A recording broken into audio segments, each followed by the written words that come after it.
दोस्तों देखिए, इस वक्त की बहुत बड़ी खबर लेकर हाजिर हुआ हूं। खबर दिल्ली से है लेकिन बिहार कनेक्शन है इसका। कल हमने आपको जदयू की तरफ से जो प्रत्याशी बनाए गए हैं बुरारी विधानसभा से शैलेंद्र कुमार, उनका खबर हमने आपको बताया था।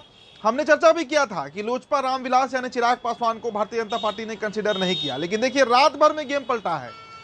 12 घंटे के अंदर में चिराग पासवान ने दिल्ली में गेम पलट दिया है। जी हां, दिल्ली के एक विधानसभा से, देवली विधानसभा, लोजपा रामविलास लड़ने जा रही है। प्रत्याशी के नाम भी आपको हम बताएंगे। और अब यह तय हो गया कि एनडीए गठबंधन की तरफ से एक सीट दिल्ली में जदयू लड़ेगी और एक सीट लोजपा रामविलास लड़ेगी। तो सबसे पहले दोस्तों आप नाम जान लीजिए। देखिए, लोक जनशक्ति पार्टी रामविलास दिल्ली विधानसभा चुनाव में एनडीए गठबंधन के तहत चुनाव लड़ेगी। देवली विधानसभा क्षेत्र से एनडीए समर्थित लोक जनशक्ति पार्टी रामविलास के उम्मीदवार जो हैं वो दीपक तंवर, नाम नोट कर लीजिए, दीपक तंवर, आप तस्वीर देख रहे हैं, चिराग पासवान के साथ, और इन्हें सहमति और स्वीकृति जो है वो प्रदान कर दिया गया है। तो देखिए दोस्तों, इस वक्त की ये बड़ी खबर है। बुरारी विधानसभा से शैलेंद्र कुमार जो है वो जनता दल यूनाइटेड के टिकट पर चुनाव लड़ेंगे, और देवली विधानसभा सीट जो कि पूर्वांचलियों का ही सीट माना जाता है, वहां से लोजपा रामविलास के जो तंवर जी हैं ये चुनाव लड़ने जा रहे हैं। तो देखिए रात भर में ये खेला हुआ है, रात भर में पूरा पासा जो है वो पलट गया है। कल तक हालांकि देखिए परसों ही सूची आनी थी। जो 70 विधानसभा सीट है दिल्ली में, उसमें 59 सीटों का नामांकन हो चुका है। जो बचे हुए 11 सीट थे जिसका अंतिम नामांकन का तिथि अब कल भर है, उसको लेकर एनडीए के अंदर माथापच्ची चल रही थी कि आखिरकार कौन कौन सा प्रत्याशी उस सीट से चुनाव लड़ सकता है। लेकिन अब पिक्चर जो है वो पूरी तरह से क्लियर हो गया है। दीपक तंवर जो है वो चिराग पासवान की पार्टी से प्रत्याशी बनाए गए हैं। और जो खबर है कि बीजेपी एक भी सीट लोजपा रामविलास को देना नहीं चाह रही थी, लेकिन देखिए दोस्तों, बिहार में विधानसभा चुनाव है और बिहार का विधानसभा चुनाव बड़ा डिसिसिव, बड़ा निर्णायक होगा भारतीय जनता पार्टी के लिए, क्योंकि एक तरफ कई खतरे हैं भारतीय जनता पार्टी को बिहार में।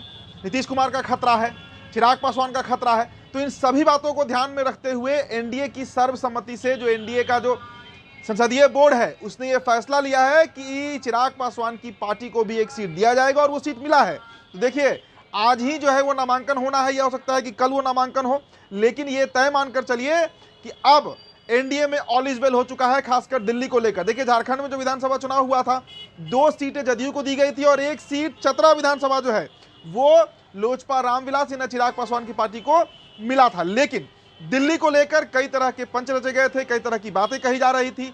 तो अब जो है वहां पर एनडीए को समायोजित कर लिया गया है, और खासकर बिहार एनडीए को नीतीश कुमार की पार्टी और चिराग पासवान की पार्टी। देखिए दोस्तों, दिल्ली की 20 विधानसभा ऐसी हैं जहां पर पूर्वांचली जो है, यानी जो बिहार यूपी के लोग हैं, पूर्वी उत्तर प्रदेश के लोग हैं, वो तय करते हैं कौन जीतेगा कौन हारेगा। और उसमें से एक सीट देवली भी है जहां से चिराग पासवान की पार्टी के प्रत्याशी दीपक तंवर जो है वो एनडीए के सिंबल पर, एनडीए समर्थित उम्मीदवार होने के नाते चुनाव लड़ने जा रहे हैं। तो फिर से चिराग पासवान ने बाजी मार लिया है। और देखिए इस सीट पे जीतेंगे चिराग पासवान, ये बात हम इसलिए कह रहे हैं क्योंकि बीते कई दिनों से अगर ट्रैक रिकॉर्ड देखा जाए तो बिहार के 5 लोकसभा सीटों पर चिराग पासवान की पार्टी लड़ती है, 5 जीत जाती है।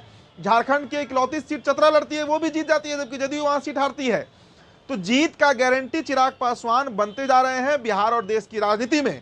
और भारतीय जनता पार्टी ने एक दांव खेला है, क्योंकि जो 20 से 25 सीट हैं दिल्ली में ऐसे जहां पर बिहार की संख्या, बिहारियों की संख्या 35 से 40% है, 30 से 40% के बीच में बताई जाती है, कहीं 32% है, कहीं 34% है, कहीं कहीं 40% भी है। उन सभी सीटों पर अगर चिराग पासवान कैंपेनिंग में जाएंगे, जो कि अब जाना ही है, तय हो गया है, तो एक बड़ा प्रभाव जो है ना वो देखने को मिल सकता है, खासकर जो बिहारी वोटर्स हैं उनके बीच। तो फिलहाल दोस्तों इस रिपोर्ट में इतना ही। बहुत बहुत शुक्रिया।